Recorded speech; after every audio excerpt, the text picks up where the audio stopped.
Life is টক ঝাল মিষ্টি আমার চ্যানেলে আপনাদেরকে আবারও অনেক অনেক স্বাগত। আমি আজকে অন্য একটা রেসিপি নিয়ে চলে এসেছি। দেখুন, পুকুর থেকে জ্যান্ত তেলাপিয়া মাছ ধরা হয়েছে। তেলাপিয়া মাছগুলো কেটে ধুয়ে নিয়েছি, তারপরে ভালো করে নুন হলুদ মাখিয়ে নিচ্ছি। আজকে করব তেলাপিয়া মাছের ভুনা রেসিপি। এটা কিন্তু খেতে দারুণ হয় বন্ধুরা। এইভাবে নুন হলুদ মাখিয়ে তেল গরম করে মাছগুলো একে একে দিয়ে দেবো। এরকম যখন লাল হয়ে যাবে এপিঠ, তখন ওই পিঠটা উল্টে দেব। মাছ এইভাবে ভেজে তুলে নেব। আজকে শিলনোড়াতে রেখেছি পেঁয়াজ রসুন আদা লঙ্কা আর জিরে, ওটা ভালো করে বেটে নেব। তেলে দিয়ে দিলাম গোটা জিরে শুকনো লঙ্কা ফোড়ন, তারপরে দিয়ে দিলাম মশলা বাটাগুলো। একে একে নুন হলুদ আর কাশ্মীরি গুঁড়ো লঙ্কাটাও দিয়ে দেব।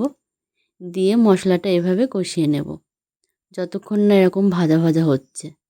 যখন এরকম ভাজা ভাজা হয়ে যাবে, মশলা থেকে তেল ছেড়ে দেবে, তখন পরিমাণ মতো আমি জল দিয়ে দেবো, যতটা জল লাগবে। এটা মাছের ভুনা রেসিপি, ওই জন্য বেশি জল দেওয়ার প্রয়োজন নেই।